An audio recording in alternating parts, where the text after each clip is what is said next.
Hello. Welcome to the Film Jerk Podcast. I am your host, Edward Havens. Welcome to our third episode of our miniseries on Orion Pictures. Episode 1 covered the founding of the company and its first 4 years of existence, 1979 to 1982. Episode 2 covered the films of 1983 and 1984. This time we'll touch on their films of 1985 and 1986. So grab a beer or other quenching libation, sit back, relax, and let's get on with the show.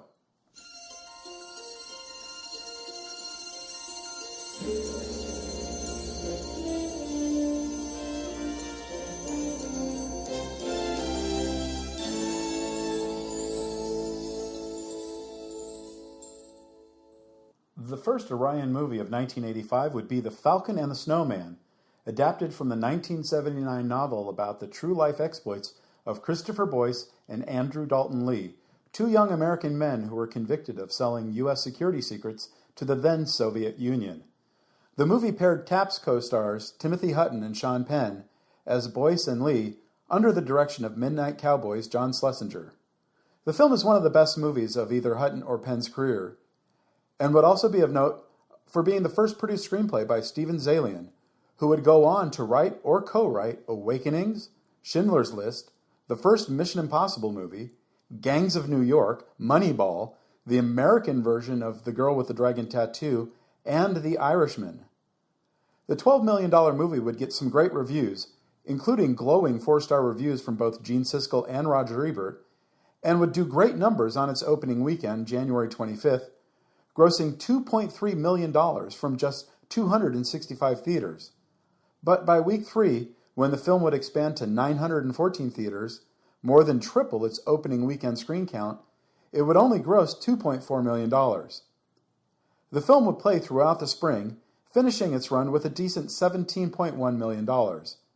But what endears the film to me is that it's responsible for teaming jazz guitarist Pat Metheny with David Bowie to create the film's score, which includes one of the greatest songs Bowie would ever be featured on.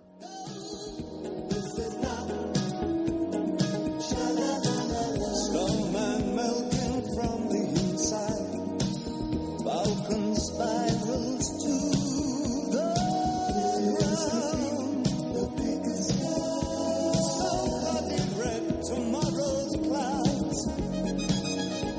A little piece of you, a little piece in me. The mean seasons is a term that refers to the heat wave that often affects major sections of South Florida during the summer months. It's also the name of a rather banal newspaper drama released on February 15th that starred Kurt Russell and Mariel Hemingway. Do you want Absence of Malice without Paul Newman and Sally Field? Do you want Body Heat without William Hurt and Kathleen Turner? Do you want The Bird with the Crystal Plumage not directed by Dario Argento? Great! The Mean Season is the movie for you. Russell plays a Miami newspaper reporter who promises his girlfriend they'll leave the city for a better life elsewhere after he's done covering a series of horrific murders happening around the city. That is, until the murderer starts calling the reporter with hints about their next murders. Creepy. It's like watching a Hitchcock movie where Hitch decides one MacGuffin is like 6 or 7 too few. Why throw audiences a little bit of misdirection when literally every reveal ends up being a red herring? Audiences wouldn't know. They completely ignored the film. Opening in 876 theaters, The Mean Seasons would only gross $1.5 million and would leave theaters 4 weeks later with a total of $4.3 million. The first Orion Classics movie for 1985 was Werner Herzog's Where the Green Ants Dream. The film was vintage Herzog, mixing facts and fiction and telling a story of a group of Aboriginal activists who were involved in a land feud with a mining company in Australia. And in typical Herzog fashion, he would cast a number of the activists who were involved in the feud to play versions of themselves. And in typical Herzog fashion, he'd piss someone off real fierce once the final product was finished. Philip Adams, a popular figure in Australian entertainment, who recommended to Herzog many of those activists that would be cast in the movie, would become so infuriated by the movie that he would pen an op-ed piece in a widely read Australian weekly magazine that was simply called, "Damn it, Herzog, you're a liar!" Which isn't necessarily a wrong point of view. The whole concept of the protest as presented by Herzog, that the green ant was a totem animal that helped to create the world and humans, that the area where the mining company wanted to work was where the green ants went to dream, and disturbing the green ants would destroy humanity, was pure Herzogian fiction. The film would open at the prestigious Lincoln Plaza Cinemas on February 8th, but it would not open in Los Angeles until it arrived at the Beverly Center Cineplex 3 months later, and then it was gone. Also opening in very limited release on February 15th was The Bay Boy, a Canadian movie starring Liv Ullmann and, in his first feature film leading role, a then 16-year-old Kiefer Sutherland. Written and directed by Daniel Petrie, who would base the story on his own life growing up in a small mining town in Nova Scotia, the film would be a success in Canada, winning the Genie, Canada's version of the Oscars, for Best Canadian Film, Best Screenplay, Best Supporting Actor, and 3 technical awards. But in America, the film was here and gone in a matter of weeks, barely grossing $162,000 in just over a month. March 1st would see the release of Orion's 4th collaboration with Woody Allen, the terrific Depression-era romantic comedy, The Purple Rose of Cairo.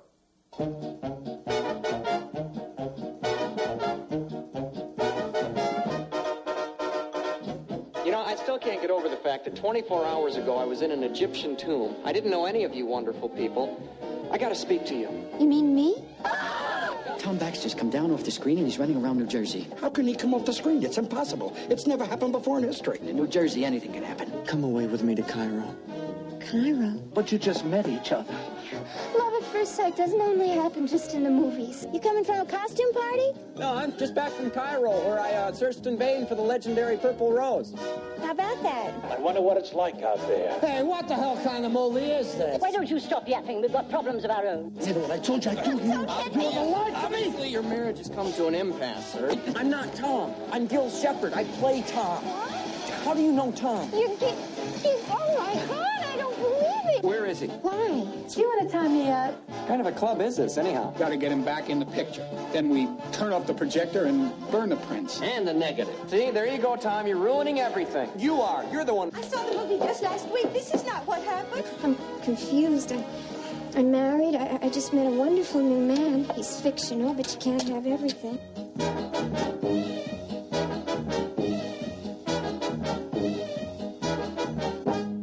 Jeff Daniels may have been good in terms of endearment, but this was his moment to shine, and he does as a fictional character from a movie called The Purple Rose of Cairo, who comes off the screen and into the real life of one of the people watching the movie, a waitress in a bad marriage played by Mia Farrow.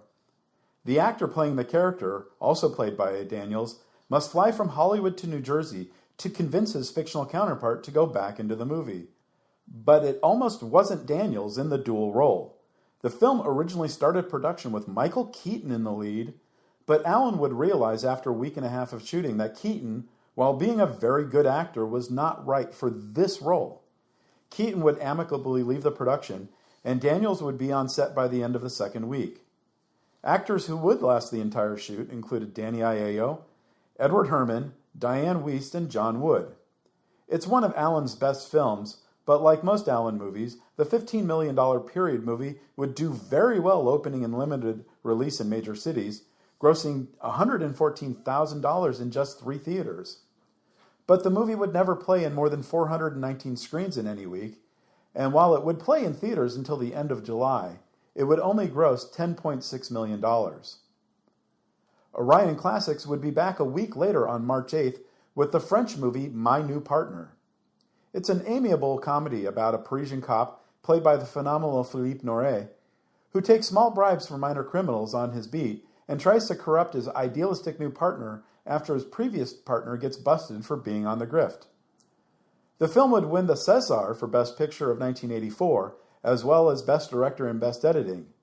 It's a fun and funny movie which was virtually ignored by American movie-going audiences. Now what do Giancarlo Esposito, Laurie Metcalf, Aidan Quinn, John Turturro, and Stephen Wright all have in common. They would all see early film roles in a Rosanna Arquette movie Orion would release on March 29th. It's also Madonna's first movie, Desperately Seeking Susan.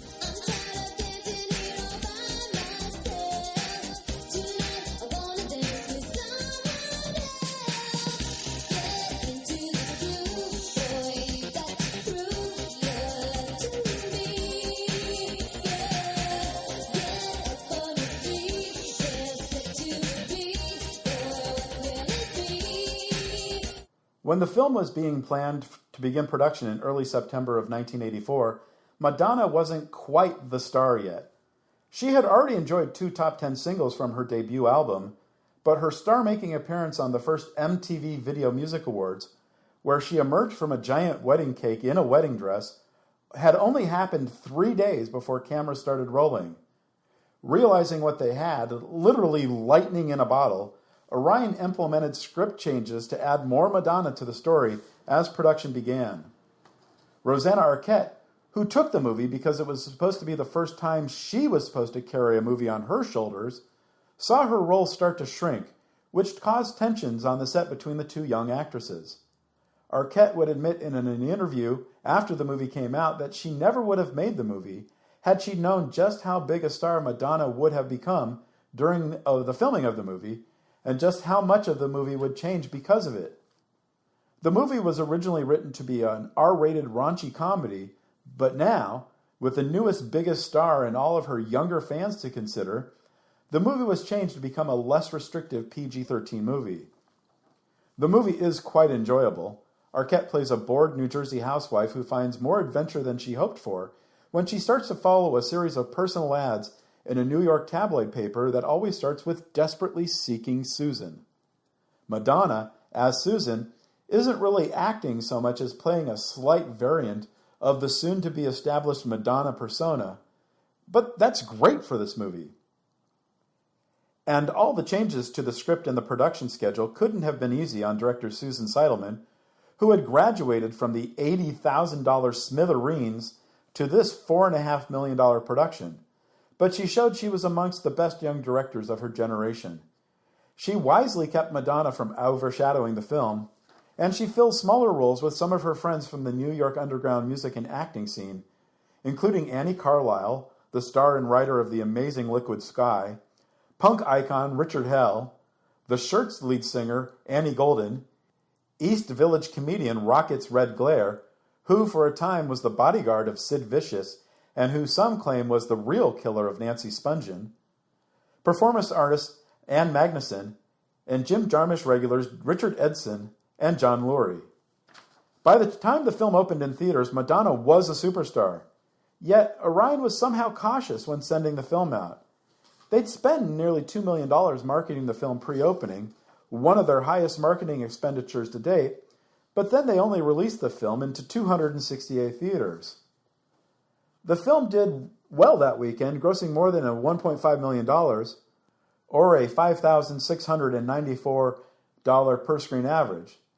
To put that into perspective, in 2019, the average movie ticket price was $9.16.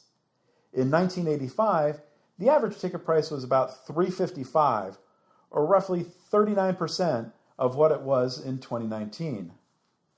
On the last weekend of box office figures before the coronavirus pandemic, March 6th through March 8th, 2020, Disney Pixar's Onward was the #1 movie in America, with a $39 million gross in 4,310 theaters, for a per-screen average of $9,076. Now multiply that by 0.39 to adjust for the change in the average ticket price from 85 to 2019, and now you're looking at a per-screen average of just $3,540. Now, granted, a PG-rated Pixar movie is going to sell more lower-priced kids' tickets than a PG-13-rated Madonna movie, but unless every single person who saw Onward was a kid or was an adult going to see an early bird show, that wouldn't completely explain the nearly 40% difference. The point being, the movie did rather well, despite what appears to be a soft opening.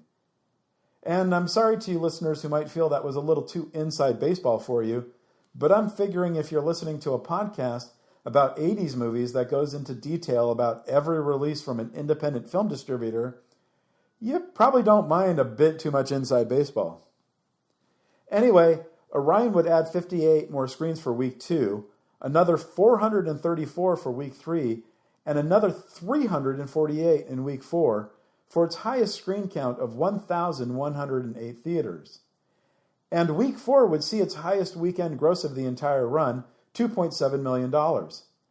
After that, it would slowly start shedding screens here and there, dropping back below 500 screens in week 12. The film would continue to play throughout the spring and summer. And at the end of August, more than 5 months after the film was released, Desperately Seeking Susan was still playing at the Bleecker Street Cinemas in Greenwich Village, New York, which makes sense as a portion of the movie was filmed at the theater. Aidan Quinn's theater Des worked as a projectionist there. It would finally leave theaters in September, having raked in nearly $27.4 million in ticket sales. May 3rd would see the release of Andrew Davis's Code of Silence.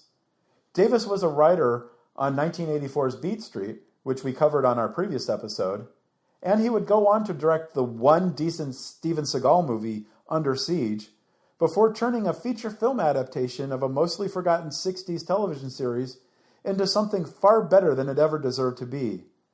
The Fugitive would garner 7 Oscar nominations, including Best Picture, and would win Tommy Lee Jones a long-deserved Oscar. But in 1985, he was stepping up from The Final Terror, a cheapy horror film for Calm World Pictures, to a major motion picture starring one of the decade's major stars, Chuck Norris. Originally written as a possible 4th Dirty Harry movie, before Clint Eastwood decided to make Sudden Impact instead, the script was rewritten to move the action from San Francisco to Davis's hometown of Chicago, and would become noted as the best Chuck Norris film ever made.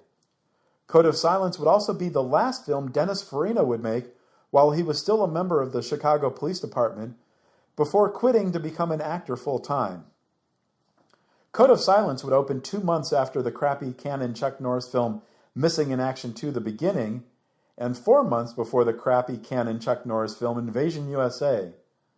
Opening in a then very wide 1,810 screens, Code of Silence would open to number 1 at the box office with $5.5 million, on its way to a $20.35 million total.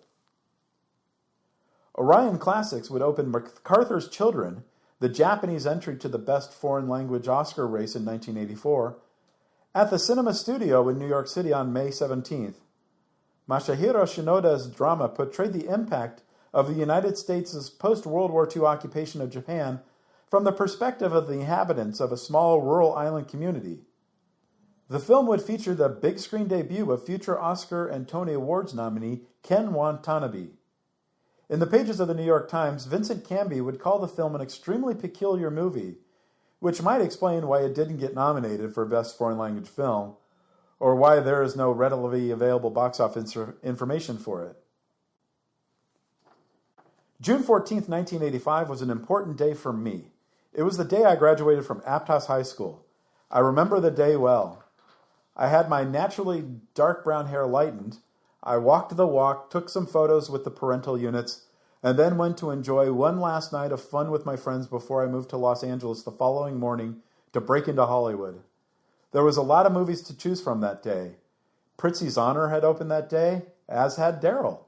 There was also Fletch, Rambo First Blood Part 2, the Bond movie A View to a Kill, and Perfect, the John Travolta exercise expose that featured Jamie Lee Curtis in a leotard that decades later would launch 1,000 gifts. We ended up seeing The Goonies. One movie we didn't see was David Greenwald's Secret Admirer, a really lousy teen sex comedy where, you know what, I don't know. It sounded like crap when it came out, and I still haven't bothered to see it 35 years later. But I'm sure a lot of horny 17-year-old boys did see the movie, mainly for the numerous nude scenes of Kelly Preston. It's the only explanation as to how this $2 million movie could have possibly grossed $2.4 million from 1,300 screens its opening weekend, on the way to an $8.6 million final gross. Greenwald would go on to write for Buffy the Vampire Slayer and co-create the Buffy spin-off Angel, so we'll slightly forgive him for this mess.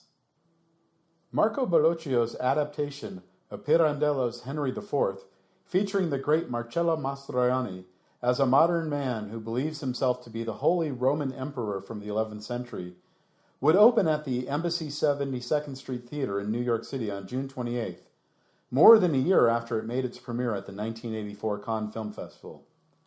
The reviews were polite but reserved, citing the film as the best adaptation of a Pirandello story to the screen to date, and I would love to tell you that this fifth and final pairing of Mastroianni and Claudia Cardinal was as successful as their previous pairings, like 8.5 and Big Deal on Madonna Street. But since you've probably not heard of this film, let alone seen it, that should tell you how much of an impact it had at the American box office. Carrie Medaway's The Heavenly Kid would hit theaters on July 26th. Lewis Smith from Buckaroo Banzai stars as Bobby Fontana, an early 60s greaser who died in a car crash while racing and has to be a guardian angel until he's earned his wings in order to enter the kingdom of heaven, or Uptown as it's known in this movie. Jason Gedrick would play his first charge, Lenny, a loser of a teenager who Bobby soon discovers is the son he never knew he had because, he died before his girlfriend could tell him he was about to become a father. It's as silly as it sounds. It's the director's second movie of 1985, and the second of 2 movies in his directing career. The reviews were bad and the ticket sales were worse. The film would open in 13th place with $1.6 million from 1,019 screens, well behind National Lampoon's European Vacation and The Black Cauldron, both also which opened the same weekend, and both Pale Rider and St. Elmo's Fire, which had both opened 5 weeks earlier. The movie would disappear from screens after 4 weeks and a $3.9 million gross. Wayne Wang's Dim Sum, A Little Bit of Heart, his follow-up to his 1982 breakthrough Chan is Missing, would open in limited release on August 9th. Laureen Chu stars as a widowed 60-something Chinese immigrant living in San Francisco who wants to return to China to pay her respects to her ancestors, but is also worried about a prediction by a fortune teller that she would die later in the year and that her daughter would remain unmarried after her passing. The great Victor Wong would make his film debut as the woman's brother-in-law, and Wang would go on to direct The Joy Luck Club, the first major Hollywood film with a primarily Asian cast. Sadly, the film's box office figures are not readily available, but its modest success was enough to get Wang his next film, the neo-noir thriller Slamdance, starring Tom Hulce and Virginia Madsen. The following Friday, August 16th, Orion would release 2 movies. The first would be Paul Verhoeven's Flesh and Blood. With a budget of $6.5 million, this romantic historical adventure would be Verhoeven's biggest film to date and his first in English. Rutger Hauer and Jack Thompson play 2 mercenaries in early 1600 century Italy, former friends who find themselves on opposite sides of a conflict. Jennifer Jason Leigh plays what passes as the love interest, and the film also features Tom Burlinson, Ronald Lacey from Raiders of the Lost Ark, Brian James, and Bruno Kirby. Verhoeven needed to make some changes to the script to get Orion to finance the movie, adding the Lee character to create an unnecessary love triangle, but even with copious amounts of nakedness and bloodletting, Flesh and Blood would not become a hit with modern audiences if they even knew it was coming out. There were no opening day ads for Flesh and Blood in the New York or Los Angeles Times, and the film would disappear after a couple weeks and only $100,000 in ticket sales. The second was Dan O'Bannon's The Return of the Living Dead, the second of 2 Night of the Living Dead sequels to be released that summer, the first being George Romero's Day of the Dead, which came out 4 weeks earlier. Like with 2 Bond movies back in 1983, the rights concerning the original Night of the Living Dead was a bit complicated. O'Bannon, who was already a legend in the horror community thanks to his helping to create Alien, would be making his feature directing debut here after being brought in to rewrite Night of the Living Dead co-writer John Russo's original story for the film. O'Bannon, who, out of respect for Romero, didn't want to stomp too deeply on that director's firmly established zombie space, decided that a dark, morbid comedy would be a better direction for the film. And he'd be right. Return of the Living Dead would have a slightly higher budget than Romero's Dead movie, $4 million versus Romero's $3.5, and O'Bannon's movie would gross more than a Romero's, $14.3 million versus $5.8 million. But to be fair, Romero's movie, because of a lack of an MPAA rating, never played in more than 168 theaters, while O'Bannon's film opened in 1,506.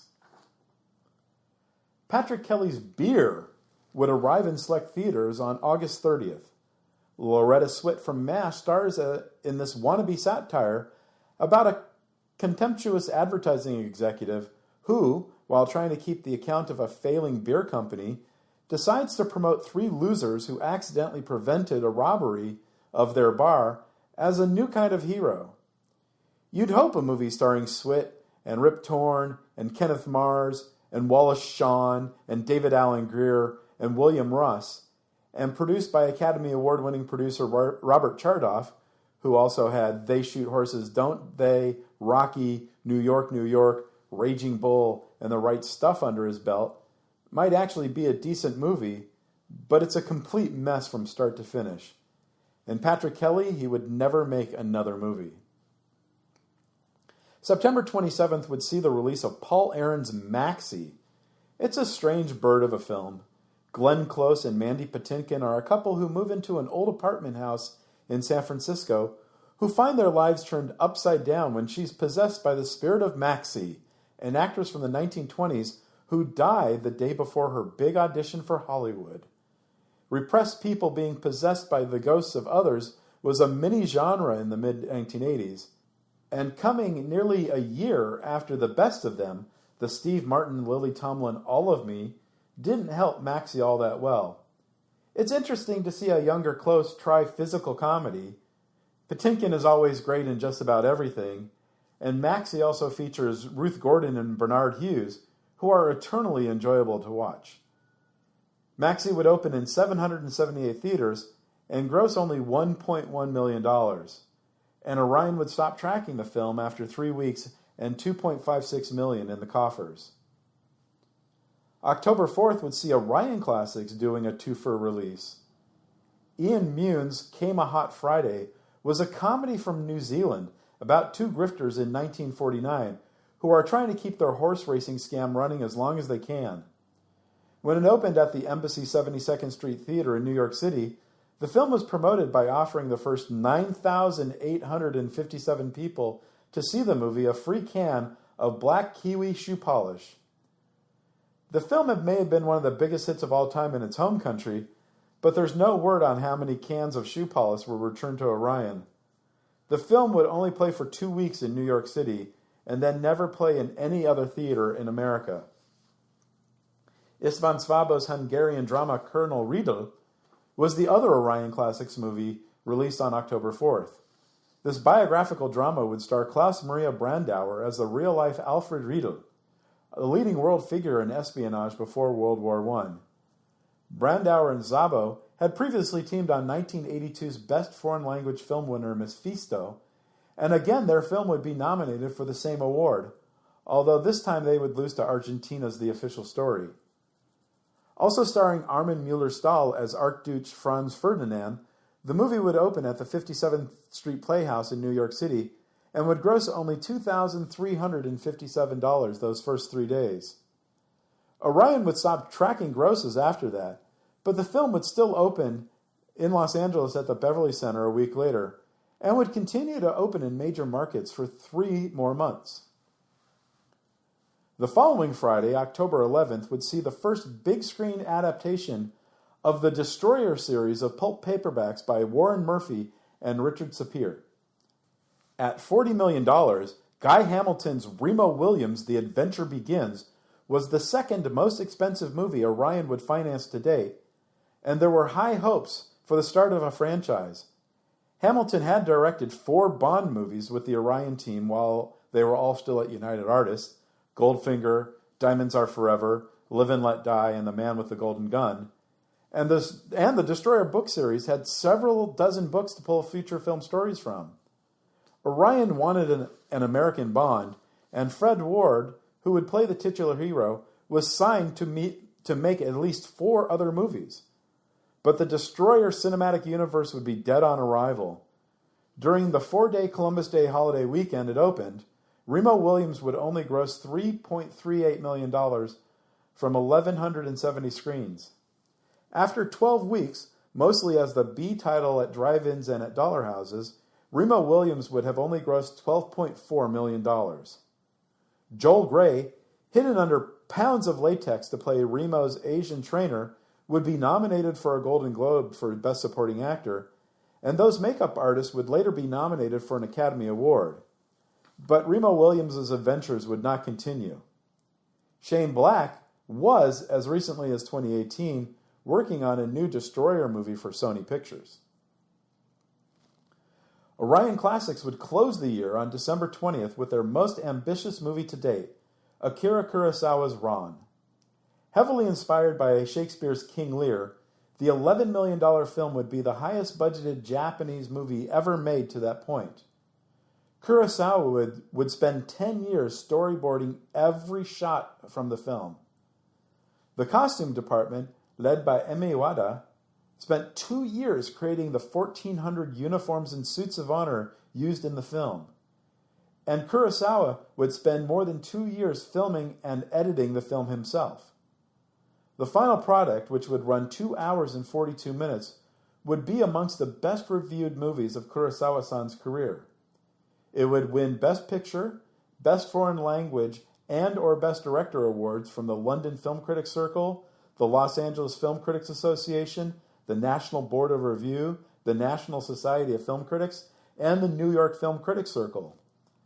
But despite all these accolades, the film would not be very successful in America or the rest of the world. In its home country of Japan, the film would only sell about $12 million worth of tickets. In America, the film would only earn about $2.1 million and never play on more than 30 screens on any given week. Ron would be nominated for 4 Academy Awards: Art Direction, Cinematography, Costume Design, and Akira Kurosawa for Best Director, his one and only nomination in this category for his 29th film at the age of 74. The film would win 1 Oscar for costume design. And over the ensuing 35 years, Ron would be recognized worldwide as one of Kurosawa's absolute masterpieces. I was fortunate enough to see it at the Royal Theater in West Los Angeles the week it was released, and it was life-changing. I had seen other Kurosawa movies on television, on VHS tape, or at a repertory theater, but this would be the first time I would see a Kurosawa movie in a first-run theater with a good-sized screen, and it would completely alter the trajectory of what I was willing to see. For a time in the mid-1990s, while working as a manager for Landmark Theaters, I even had my own little film library at my theater, the New Wilshire in Santa Monica. 35mm prints of movies owned by Landmark, which included the full uncut 207-minute version of Seven Samurai. I must have watched that in the middle of the night after the theater was closed at least a half a dozen times. When the nominations for the 58th Academy Awards were announced on February 5th, 1986, 4 Orion movies would be nominated for 7 awards, winning that 1 Best Costume Award for Ron. Now, 1985 was not a very good year for Orion. Of the 13 movies they released, only 3 could be considered even remotely profitable: Code of Silence, Desperately Seeking Susan, and The Return of the Living Dead. Things were so bad financially that they would cancel a number of upcoming productions, including a lower-budgeted Brian De Palma horror film called The Peacemaker. That's piece as in like a piece from a jigsaw puzzle. What was it about? Who knows? A promo reel was created for it in 1985 to try and drum up foreign sales. A pretty young woman is taking a shower. There's something lurking outside the bathroom. She's unaware of the figure's presence. It opens the door to the bathroom. She's still unaware. The figure comes closer to the shower. It opens the shower door. Droplets of blood fall on the white tiled floor. She turns around. She sees the bloody hatchet in the figure's hands. The hatchet comes down with extreme force.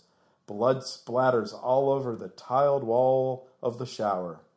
Then the title appears, The Peacemaker. No, from Brian De Palma. No listed actors, no expected release date. And the promo reel looks like it was shot on video, something slightly better than a camcorder, but less than whatever news stations were using at the time. And 1986 would not start off any better. Their first film, Paul Bartel's The Long Shots, would open on January 17th. This comedy, about four guys who borrow a bunch of money from a mobster to bet on a, quote, sure thing, unquote, at the track that doesn't end up winning, should have been a very funny movie. In addition to Bartel in the director's seat, you have a screenplay written by Tim Conway, who also stars alongside his Carol Burnett Show co-star Harvey Korman, along with Jack Weston and Ann Mira, Edie McClurg and Eddie Deason and Jonathan Winters. Mike Nichols was the executive producer, and the great Robbie Mueller, who had recently shot both Repo Man and Paris, Texas, was the cinematographer. That's an impressive lineup, but the film is a total and complete mess. Conway wrote the first draft in 10 hours on the 4th of July in 1984 when he realized he had no other plans for the holiday. And within a year, it was financed at $10 million and was in production throughout Los Angeles. 6 months later, the film would open in 124 theaters, where it would gross $256,000. Orion would stop tracking the film after that weekend. In connection with their release of Ron, Orion Classics would release Chris Marker's AK on January 29th. Marker's film was originally supposed to document the making of Ron, but the film would spend more time examining Kurosawa's personality, as well as Marker's own fascination with Japanese culture. The film would only play for 2 weeks at New York City's Film Forum. Once again, Orion released 2 movies on the same day. This time on February 7th, the movies were Robert Mandel's FX and Woody Allen's Hannah and Her Sisters. Most movies that are tangentially about movies and movie making are not very good. The $10 million FX would be one of the few that broke that mold. Brian Brown plays a movie makeup artist who is hired by the Justice Department to help fake the death of a mob informant who is about to go into the Witness Protection Program, and Brian Dennehy is a New York police detective investigating the murder. Well, it's not 100% accurate, but FX is one of those movies you really want to go into as blind as possible. It's an excellent movie, and like many Orion Pictures, has an amazing supporting cast, including Mason Adams, Cliff DeYoung, Joe Grafasi, Tom Noonan, Diane Venora, and Trey Wilson. The film was a surprise success when it opened. While it would only open to $3.24 million from 914 screens, the film would continue to play throughout the winter and spring, grossing more than $20.6 million when Orion stopped tracking it in late summer. The $6.4 million Hannah and Her Sisters, featuring Mia Farrow, Barbara Hershey, and Diane Wiest as the 3 New York City-based siblings negotiating their lives and loves, would become Allen's biggest film to date. And like many Orion Pictures, had an astonishing supporting cast, including Allen, Louis Black, Michael Caine, Carrie Fisher, Julia Louis-Dreyfus, Julie Kavner, Lloyd Nolan, Maureen O'Sullivan, Tony Roberts, Daniel Stern, John Turturro, Max von Sydow, J.T. Walsh, and Sam Waterston. The film's structure is near genius, and the inventive ways the various stories weave in and out of themselves helped Allen win his second Oscar for Best Original Screenplay, and both Caine and Wiest would win their respective supporting actor categories. The film only opened in 54 screens, but it would gross $1.27 million. The film would continue to add screens every week until week 7, when it would hit its widest release in 761 theaters. The film would play throughout the winter, the spring, the summer, and the fall, grossing more than $40 million when the film would finally leave theaters just before Christmas. Orion Classics' release of Stephen Frears's My Beautiful Laundrette happened on March 7th, and would change the trajectory of Frears, writer Hanif Kureishi, and star Daniel Day-Lewis's careers. The story of two friends, a young Pakistani man and a British street punk, who become custodians and managers of a laundrette before becoming lovers, was originally made for British television network Channel 4 with a budget under $1 million, and it was shot on 16mm film.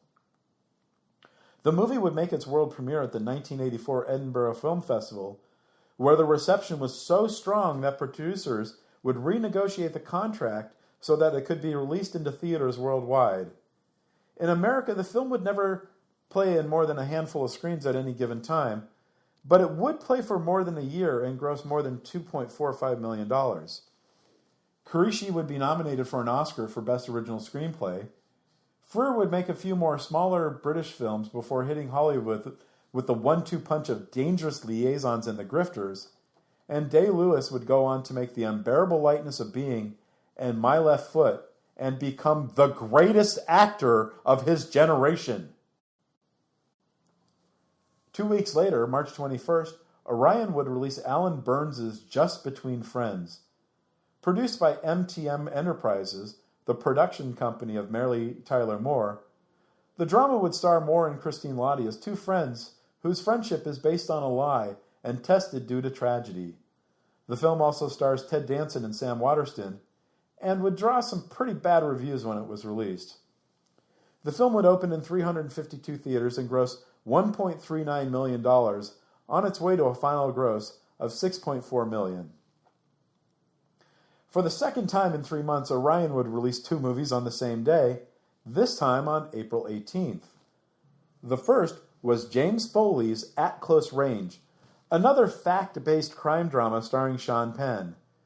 Christopher Walken also stars as the leader of a gang of rural criminals, and Penn is his estranged son who desperately wants to become a part of the team. Mary Stuart Masterson plays Penn's girlfriend, and like many Orion Pictures, has an astounding supporting cast, including Candy Clark, Stephen Jeffries, Crispin Glover, Chris Penn, J.C. Quinn, Eileen Ryan, David Strathairn, Kiefer Sutherland, and Tracy Walter. The $6.5 million film would only open in 39 theaters and gross a respectable $180,000, but it would never play in more than 83 theaters at its widest point, and would only gross $2.37 million when it was finished. Most people today don't know the film at all, but they do know the theme song for the movie, which was written and performed by the then Mrs. Sean Penn.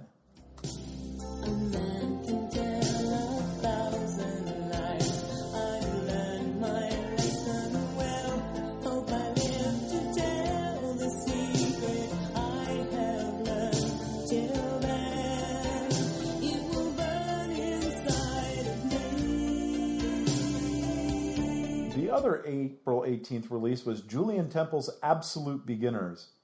With a budget of more than $13 million, the film was one of the most expensive British productions to date. In 1958 London, 2 young lovers try to traverse the quickly changing racial, political, and musical landscape. But Temple, the Sex Pistols documentarian turned music video director making his feature debut here, is just the wrong person to guide the film. What this film needed was a seasoned veteran well-versed in cinema magic, someone like an Alan Parker, who had already made 2 exceptional musical movies in Bugsy Malone and Pink Floyd The Wall, and would go on to make another exceptional musical movie a few years later in The Commitments. Or a Richard Lester, whose 2 movies with the Beatles literally invented many of the tropes of music videos that Temple would be employing 20 years later. Or even a Ken Russell, whose film adaptation of The Who's Tommy concept album was just gonzo enough to work. It also needed better actors in the leading roles. Eddie O'Connell and Patsy Kensit might have had movie star looks, but they didn't have movie star chops. But what it did have was several of the biggest names in British music at the time in supporting roles, including David Bowie, Ray Davies of the Kinks, and Sade. I will forever be grateful to the film for giving me one of my top 10 Bowie songs of all time. But it's not worth sitting through just to hear the title song.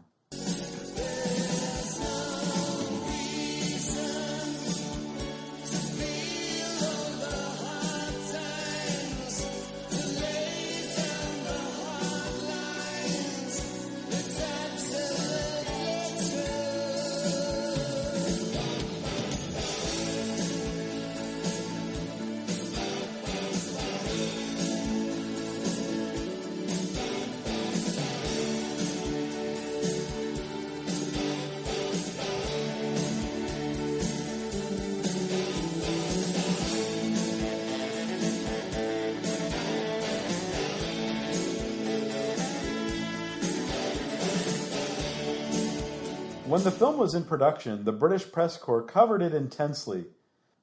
But when the movie opened, critics on both sides of the Atlantic panned the film, and audiences would soundly reject it. In the UK, Absolute Beginners couldn't reach £2 million in ticket sales, and in the States, the film couldn't clear $1 million. The absolute failure of Absolute Beginners was one of the final nails in the coffin for the giant British production company Goldcrest Films. Peter Wang's A Great Wall would be significant as the first American movie to be shot in the People's Republic of China, and Orion Classics would release it to theaters on May 30th. A Chinese-American Silicon Valley executive returns to his homeland for the first time in 30 years to visit his sister, who still lives in Beijing. The comedy comes from what would be now stereotypical culture clashes, but in 1985 it would be groundbreaking since communist China was still mostly closed to the Western world.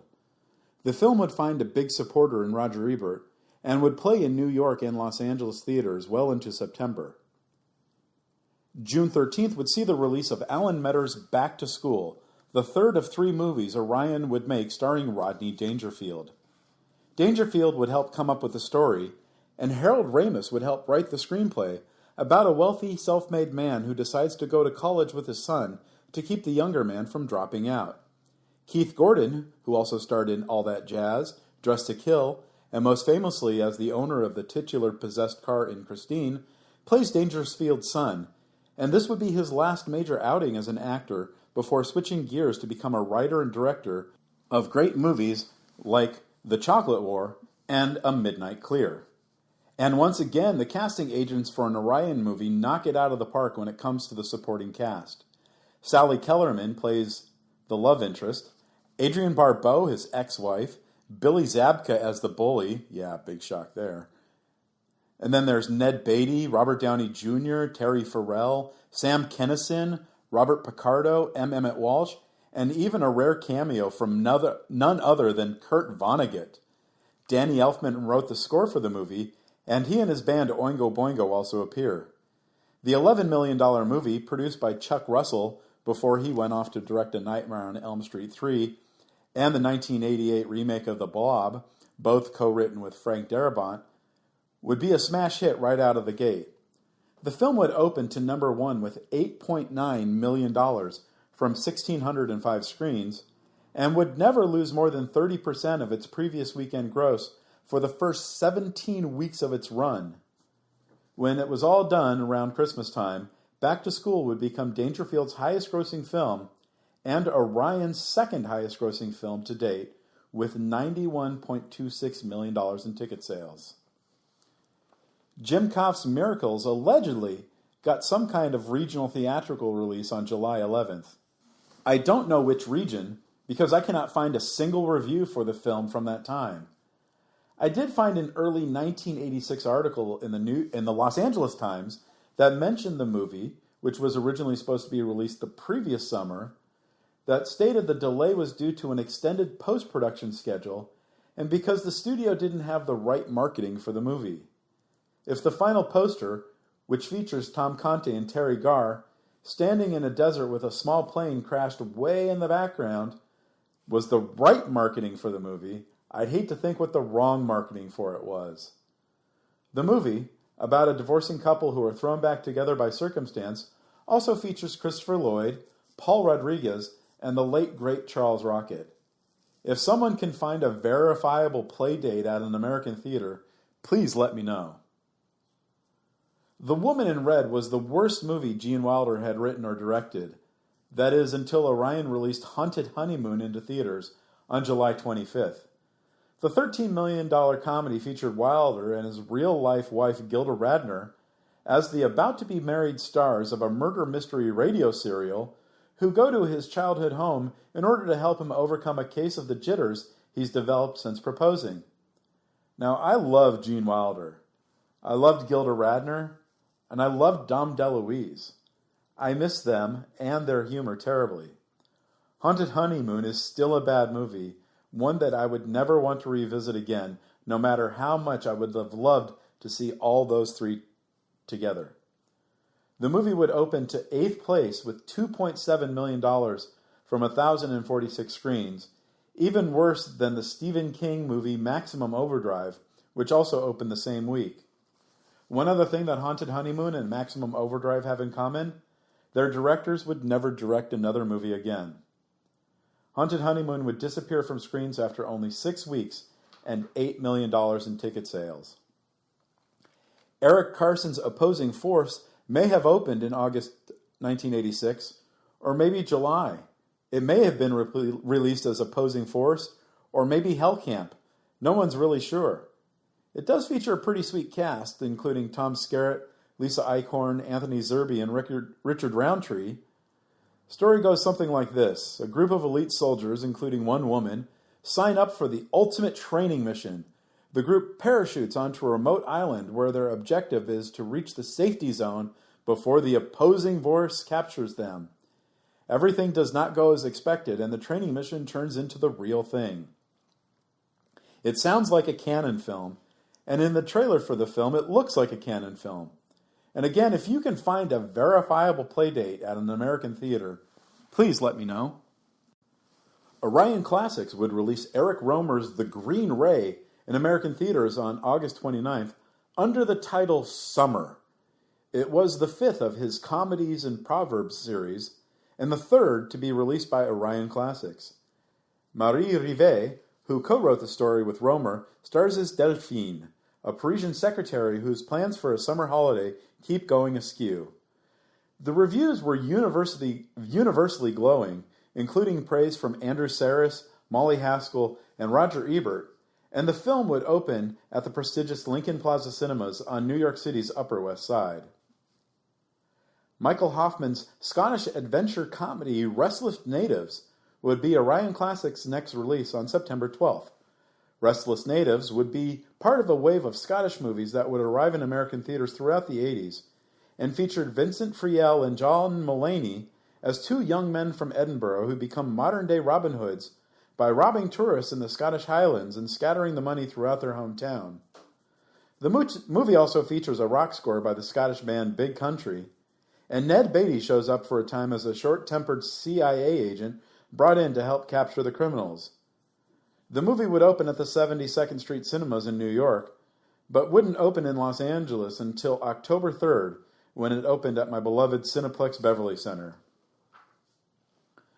Ronald Neame's Foreign Body opened on September 26th. For Neame, the director of the original Poseidon Adventure and the prime of Miss Jean Brodie, Foreign Body would be his 24th and final film.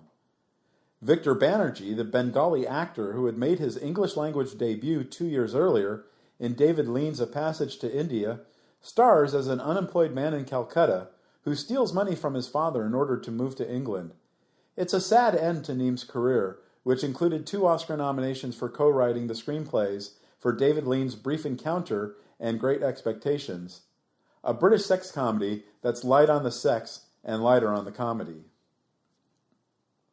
Orion Classics would bring Andrei Tarkovsky's final film, The Sacrifice, to theaters on November 7th. Orion Classics was high on the film, spending thousands of dollars in small ads featuring quotes from the likes of Ingmar Bergman about Tarkovsky and his works. This film, like many of his films, were dramas with vague connections to science fiction. The Sacrifice starts at the dawn of World War III as a man searches for a way to restore peace to the world and discovers he must give something in return. Erland Josephson, who was featured in 15 of Ingmar Bergman's best films, including Cries and Whispers, Scenes from a Marriage, and Fanny and Alexander, stars as the man. The film would get some of Tarkovsky's best reviews of his entire career and would open in the Big House at Lincoln Plaza in New York City. The film would continue to play through theaters throughout the winter and spring, although its final box office tally would barely pass $300,000. Sadly, Tarkovsky would die in Paris on December 29th while his film was making its way through America. On his gravestone, Mrs. Tarkovsky had a special inscription added, "To the man who saw the angel." Orion would also release a movie on November 7th, Jonathan Demme's Something Wild, the first of 3 movies Demme would make with Orion over a 5-year period, culminating with The Silence of the Lambs in 1991. Something Wild features Jeff Daniels as Charlie Driggs, an ostensibly by-the-books banker who finds himself on an amazing adventure with a mysterious brunette, Lulu, played by Melanie Griffith. It's also the film that would introduce Ray Liotta to the world, and we are better as film fans for that. Something Wild is my favorite Demi non-documentary, a topsy-turvy psychosexual wild ride of a film with one of the greatest tonal shifts in film history. And the soundtrack, which featured 10 of the 49 songs played throughout the film, is incredible. There's David Byrne and Celia Cruz.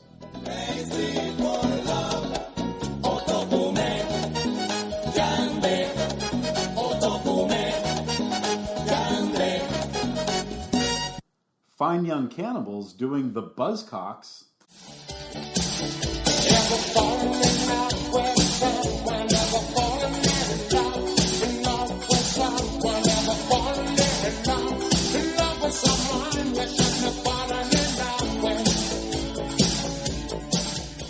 A new song from Oingo Boingo.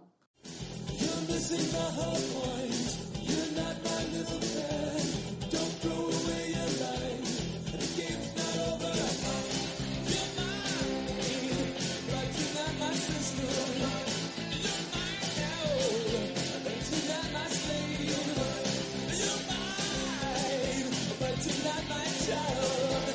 You're mine now, but you're not my slave.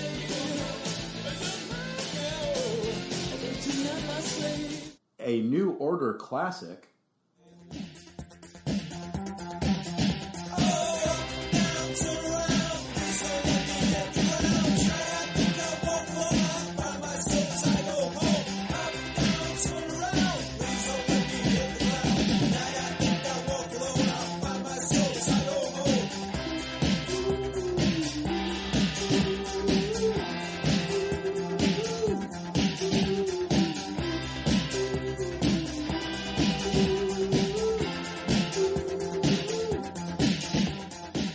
And a great reggae-tinged Wild Thing from Sister Carol.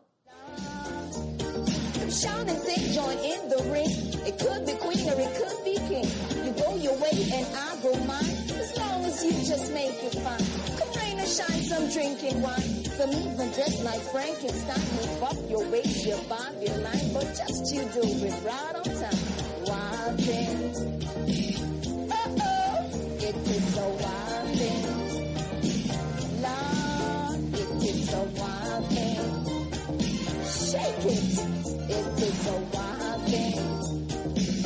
Lord. And for good measure, there's new tracks from Jerry Harrison from Talking Heads, Steve Jones from the Sex Pistols, Jimmy Cliff, and UB40.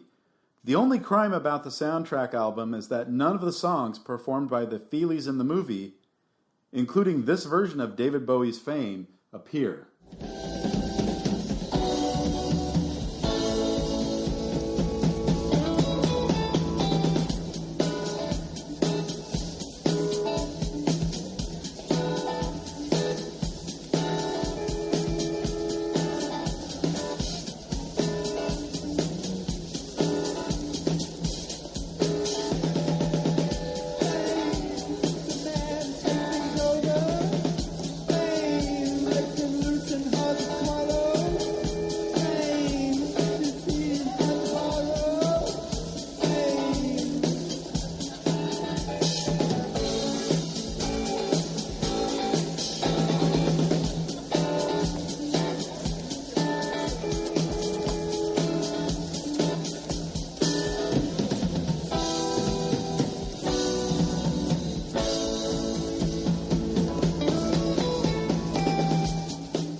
The reviews were great.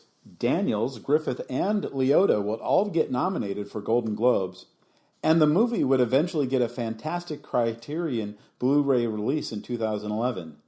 But in 1986, audiences weren't ready for Something Wild.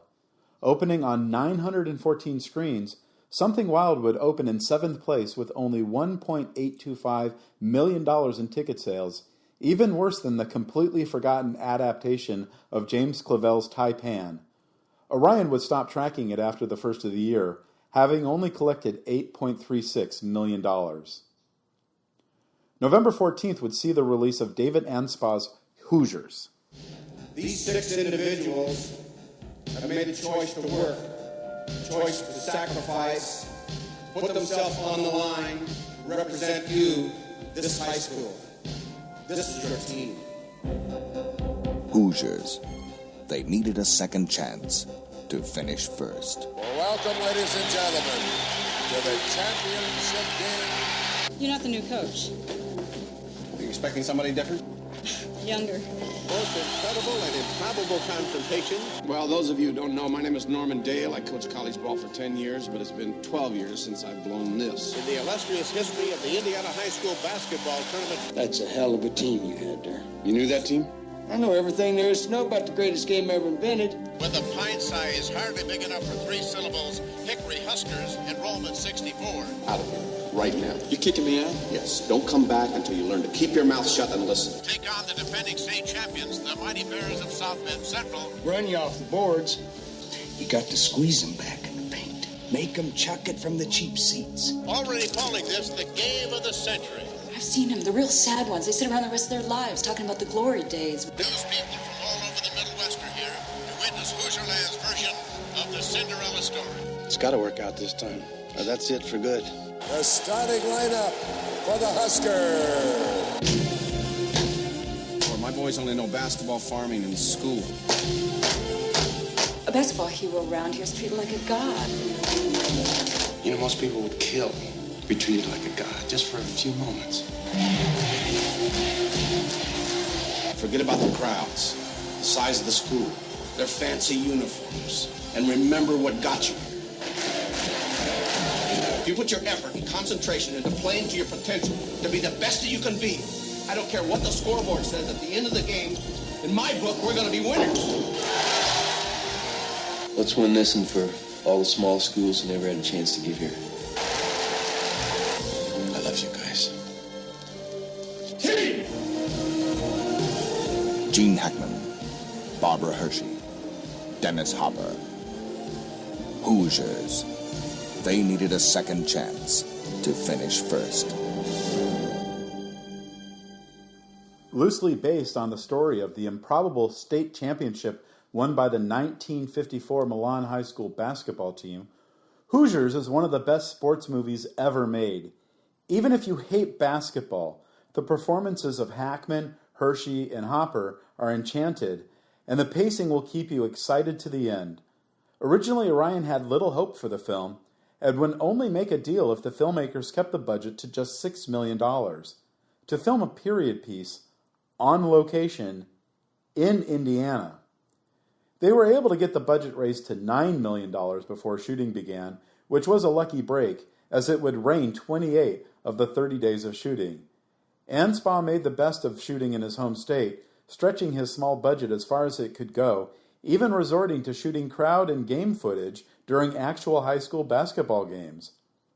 And despite a test screening in Los Angeles that scored very well, Orion wouldn't release the film in Los Angeles or New York City at first. It all would depend on how well the film did in Indiana. 30 screens in and around Indianapolis, Fort Wayne, South Bend, and Bloomington opened the film, and the film would have the second highest per-screen average of any film playing in the nation. 2 weeks later, for Thanksgiving weekend, Orion added 44 more screens in the Midwest. 2 weeks after that, on December 9th, the film would finally open in Los Angeles, although it would only be a 1-week Oscar qualifying run at the Coronet in Westwood, and the producers needed to come up with the money to even get that. But the 1-week run would become 2 weeks, and it would add a second screen, and then 3 weeks, and then 4, then 5 weeks, and Orion would also have sneak previews at 47 more theaters in the greater Los Angeles region that Saturday. It would be January 16th when 64 more theaters from Santa Barbara to Palm Springs to Oceanside would finally open the film in Southern California. But Chicago, New York City, and most of the rest of the country would have to wait until February 27th, 1987, 16 weeks after the film opened in Indiana, and 16 days after the film had been nominated for Best Supporting Actor and Best Score, to finally see the movie. It would expand to 1,039 screens that week, and the film would gross $3.6 million that weekend, and it would continue to perform well for the next several weeks. In the past few years, a film is considered to have legs if it loses less than 30% of its audience from the previous week. In weeks 17 through 21 of Hoosier's run, the first 5 weeks the film would play nationally, its per-week drops were 22%, 14%, 16%, 15%, and 9%. While most theaters would end their playdates before the start of the summer movie season in May, a few theaters in Indiana played the movie for up to 59 weeks. And in the end, Hoosiers would tally up more than $28.6 million in ticket sales. So why was Orion so slow on the take to see the appeal of Hoosiers? It's because they were busy with their last 2 big releases of the year. One, a broad comedy, featured 3 of the biggest names in that field, and the other, a serious drama, one that would tackle the horrors of the Vietnam War in ways not yet seen on screen. John Landis's 3 Amigos would open on December 12th, and Orion was excited to have it. Despite the accident on the set of the Twilight Zone movie that took the lives of Vic Morrow and 2 Asian child actors, Landis was still a big name in comedy, especially when it came to movies starring actors from Saturday Night Live. Animal House made John Belushi a movie star. The Blues Brothers would prove Belushi and Dan Aykroyd could survive leaving the show. Trading Places solidified Eddie Murphy's place as a comedy's next superstar by teaming him with Aykroyd, and now Landis was working with Chevy Chase and Martin Short and regular SNL host Steve Martin and Phil Hartman and John Lovitz, both of whom were then current cast members. The movie was being co-produced and co-written by Lorne Michaels, the creator of Saturday Night Live. And if that wasn't enough, the other 2 screenwriters for the film were Steve Martin and songwriter Randy Newman, who also wrote 3 new songs for the movie. The story is rather flimsy. Chase, Martin, and Short play 3 silent film actors during the early days of Hollywood who travel to Mexico at the invitation of a fan of their movies who think they really are cowboys, unaware that they're not being asked to make a personal appearance, but to help protect the town from bandits. After filming was completed, Landis would be on trial for the Twilight Zone tragedy, and Orion would cut the film down after Landis turned in his final cut. The $25 million film would open in 1,385 screens and would come in 3rd place with $5.93 million, on its way to a respectable $39.25 million total gross when it was played out by early spring. Oliver Stone's Platoon would open in Los Angeles and New York City on December 19th. After returning from active duty service in Vietnam, Oliver Stone wanted to tell the story of what happened to him while he served and how it affected his parents. The first version of the screenplay, then titled Break, would feature several of the characters that would make it to the final film, and was set to the music of The Doors. Stone even managed to get the screenplay to Jim Morrison, who Stone wanted to play the lead role. It's said that the script to Break was amongst Morrison's possessions when he died. Stone would later mentor with playwright and screenwriter Robert Bolt, whose credits include Lawrence of Arabia, Dr. Zhivago, A Man for All Season, and Ryan's Daughter. He helped Stone rework the story, which was now being called The Cover-Up. Stone claimed during this time Sidney Lumet was interested in directing the movie, and that Al Pacino was Lumet's choice for the leading role. That, of course, never happened, but based on the strength of the screenplay for what was now being called The Platoon, Stone was able to forge a career as an in-demand screenwriter. Finally, a series of lucky breaks would fall Stone's way. In 1984, producer Dano De Laurentiis wanted to hire Stone to rewrite the screenplay for his upcoming film The Year of the Dragon, which was being directed by Stone's friend, the Deer Hunter director Michael Cimino. Stone made a deal with De Laurentiis that included the provision that Stone would cut his rate to $200,000 if De Laurentiis would help get the Platoon made. De Laurentiis was able to secure financing for the Platoon, but couldn't get a distributor interested in releasing the movie, which would incidentally be another reason why De Laurentiis would eventually start his own distribution company. But then the producer got cold feet and shopped the screenplay around town one more time. John Daly of Hemdale Pictures had already agreed to produce Stone's next movie, Salvador, and decided to produce both Salvador and The Platoon. Salvador, being the smaller movie, was shot first in Central America before Stone headed off to the Philippines to finally, after more than 15 years, make the movie he always wanted to make. Stone and casting directors Pat Golden, Warren McLean, and Bob Morones assembled a team of young actors to play the squad that would blow your mind hole today. Charlie Sheen would get cast as Chris, the story stand-in for Stone himself. John C. McGinley would be the sergeant. Other newer actors would include Keith David, Johnny Depp, Kevin Dillon, Richard Edson, Corey Glover, who would later become better known as the lead singer for Living Colour, Mark Moses, Tony Todd, and Forrest Whitaker. That's an impressive cast. And the platoon would be led by two older but still young and definitely more experienced actors, Tom Berenger and Willem Dafoe. Dale Dye, a retired Marine Corps captain, had wanted to see Hollywood's depiction of war battles to be more realistic, and he was able to get Stone to let Dye run the young actors through a 30-day mock boot camp.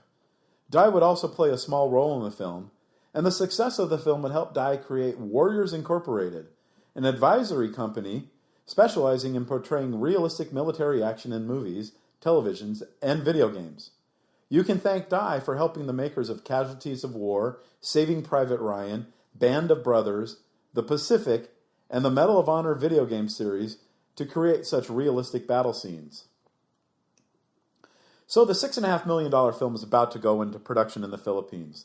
The actors are almost done with their mock boot camp, and then Philippine President Ferdinand Marcos and his family had to flee the country. The deal with the Philippine government to use military's equipment for filming is on the verge of falling apart, which would mean the cancellation of the movie.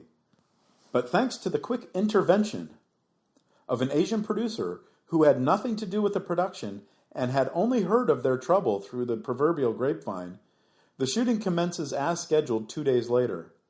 Production would last 56 days, and Platoon, now minus the at the start of the title, would be one of the few movies to be shot in chronological order. Unlike Stone's troubles with Hemdale during the post-production of Salvador, which we covered in episode 9 of this podcast, the post-production of Platoon was smooth and uneventful. When Orion would finally see the final film, they knew what they had, and they were ready to go for the gold once again. Orion would open Platoon on 6 screens on December 19th, and the film would have one of the best per-screen averages of the year, $40,180. The day after Christmas, Orion would triple the number of screens nationwide, and it would still have the nation's best per-screen average. The first week of 1987, another tripling of the screen, and still the highest PSA. The following week, it would only add 14 more screens, but the PSA was still nearly 6.5 times more than the next highest film. Fifth week, another 101 screens added, and the per-screen average is still over $20,000. Seventh week, the film finally expands to 590 screens and takes the number 1 spot for the first time. The next biggest movie that weekend, Outrageous Fortune, plays on twice as many screens and grosses $2 million less. Week 8, the film is now playing on 856 screens. The per-screen average drops below $10,000 for the first time, but it's still double the next highest movie. Week 9, it expands to 1,194 screens. It's the first weekend after the Academy Award nominations announcement. Platoon is tied with A Room with a View for the most nominations with 8. Best Picture, Director, Original Screenplay, 2 nominations for Best Supporting Actor, Cinematography, Editing, and Sound. It's the first and only time the movie would gross over $10 million in a single weekend. And it's still the number 1 movie in America. It still has the highest per-screen average. And it just keeps going and going and going. Its 16th week in theater, the first week in April, is the first weekend after it wins 4 Oscars, including Best Picture. And it's the weekend the film will be at its widest point of release, 1,564 screens. It's already earned over $100 million by this point, and it keeps going and going and going. It won't drop below 1,000 screens until week 23, Memorial Day weekend. The film will slowly lose screens, 100 here, 100 there, and Orion would keep tracking the grosses until the third week of January 1988, when it finally comes out on videotape. With $138.5 million in the bank, it would be Orion's highest-grossing film of the entire decade, a film they had passed on multiple times at the script stage before taking it as part of their output deal with Mandel Pictures. The Academy Awards would smile brightly on Orion Pictures for 1986. Although only 3 of their films would get nominated, Hannah and Her Sisters, Hoosiers, and Platoon, they would combine for 17 nominations, the most for any distributor that year. 4 of the 5 nominees for Best Supporting Actor would come from an Orion picture. Platoon would take 4 Oscars, including Best Director, Best Editing, and Best Sound, along with that Best Picture, while Hannah and Her Sisters would collect 3. It would be another 4 years before they had as good a year at the Oscars as they did in 1986. But there's still one more film to talk about. Carlos Suarez' El Amor Brujo, which Orion Classics would release on Tuesday, December 23rd. El Amor Brujo was the 3rd film in a loose trilogy of films Suarez was making about flamenco dancing. The previous film in the series, Carmen, was released by Orion Classics in 1983, and for several years would be the highest-grossing Spanish-language foreign film to ever be distributed in the United States. El Amor Brujo features a woman who is in love with one man, but is forced into an arranged marriage by her father. Her husband is actually in love with another woman, and dies while defending that woman's honor. The wife's true love is arrested for her husband's murder, and her true love spends several years in prison for that crime he did not commit. Once he's freed, the 2 lovers must first exorcise the ghost of the dead husband, who reappears every night to dance with his wife. The woman's grandmother comes up with a solution that could benefit everyone involved, and the movie ends with a climactic flamenco dance sequence. The film would not be nearly as successful as the previous title in the series, but Suarez would continue to make dance movies for the next 30-plus years. One of those, 1998's Tango, would be released by the same team as the one who supported him at Orion Classics, but we'll get more into that in another episode. But Tango would also be nominated for Best Foreign Language Film. And that's going to wrap it up for this 3rd episode at our look back at Orion Pictures. Our next episode will cover the next 2 years in Orion's history, 1987 and 1988. Woody Allen waxes poetically about those good old radio days. The future of law enforcement will arrive. Kevin Costner discovers there's no way out from becoming a star. Brian Dennehy becomes a bestseller. Louis Malle says goodbye to the children. Danny DeVito will throw Mama from the train. Cherry fucking 2000. Daniel Day-Lewis, Lena Olin, and Juliette Binoche live the unbearable lightness of being. Wim Wenders soars on wings of desire. Kevin Costner believes in the hanging curveball, high fiber, and good scotch, among many things. Michelle Pfeiffer is married to the mob. John Sayles writes and directs the other great baseball movie Orion Pictures would release in a 3-month period. Pedro Almodovar introduces us to women on the verge of a nervous breakdown.